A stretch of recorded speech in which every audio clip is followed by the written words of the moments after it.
que a gente faz com Renzulli e Gardner? Primeiro, respeito à construção que Renzulli trouxe para a superdotação. É um teórico clássico, ele trouxe uma base muito importante para a superdotação, e ele trouxe muita coisa que ajuda na educação de superdotados.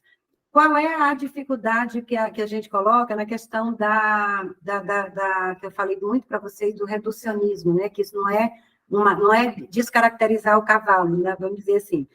É que a gente precisa colocar Renzulli e Gardner no lugar deles, como a gente precisa colocar todas as teorias ou conjuntos de teorias.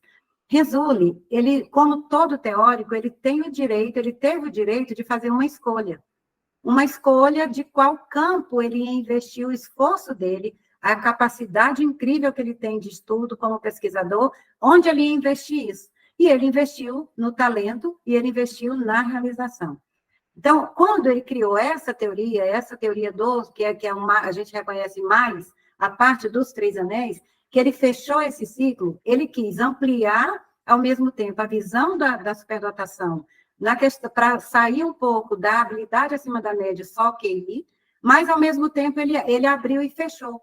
Quando ele fechou, é como se ele reduzisse a 3 componentes somente, e esses 3 componentes, eles não se bastam dentro de uma complexidade da condição da superdotação.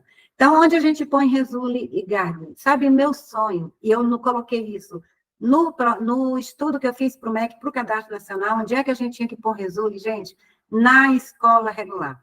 Se todo esse trabalho, essa teoria do Renzulli fosse adotada numa escola, numa sala de aula regular, vocês iam ver o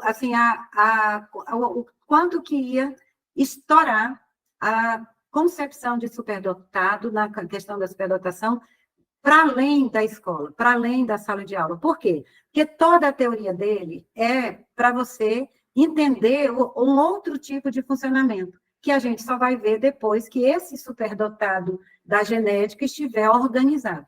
Então, o único problema do Renzulli é que ele está num lugar muito distante ainda para esses superdotados chegarem.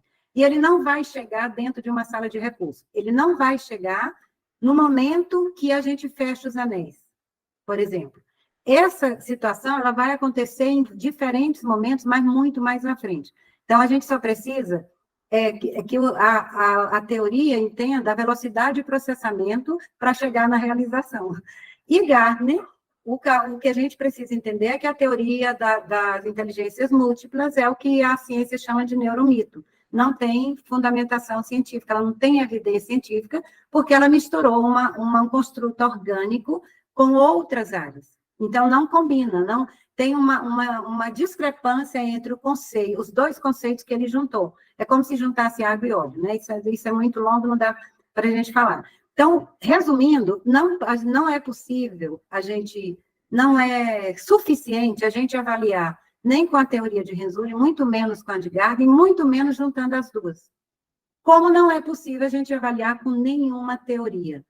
Então, quando vocês falam, você não quer Renzulli, quer o quê? Gente, eu quero que o superdotado seja compreendido no funcionamento cerebral e emocional, na relação cérebro-corpo. Se ele for compreendido nisso, aí as teorias vão ajudar, todas, inclusive Renzulli. Segunda pergunta, área de interesse. Por que a área de interesse não entra quando a gente fala do superdotado? E ela entraria na superdotação, como eu expliquei lá. Superdotado, ele não é superdotado e já tem os teóricos que defendem isso, que a gente não pode dizer. Se você falar, ele é superdotado em artes, ele é superdotado em música, ele é superdotado em matemática, você está falando do que ele faz. Porque para você saber se ele é superdotado em artes, em música e matemática, ele tem que produzir, ele tem que mostrar. Porque você só vai saber disso se você enxergar. E se você não enxergar, você vai ignorar que ele é superdotado, e ele pode ser superdotado sem ter nada para fora, sem ter colocado nada do lado de fora. Então, o que se fala da superdotação é que ele é uma condição interna, que ela modifica o jeito da pessoa ser. Então, é essa diferença que a gente tem para o Renzulli, por exemplo, para outros autores que estão dentro do que nós chamamos... Quando a gente fala concepção talentista, a gente não está denegrindo, pelo amor de Deus, a gente está valorizando e classificando. dando lugar das coisas. Então, os autores que são da concepção talentista, que aí vem vários deles, que o Torrance, vem o Tannenbaum, vem o Subotnick, vários autores que estão com Renzulli na concepção talentista, eles vão sempre querer alguma realização. E aí nem sempre o superdotado tem talento. Quando você enxerga uma realização, você está enxergando uma aptidão que se manifestou ou um talento, que ele pode ou não vir da superdotação.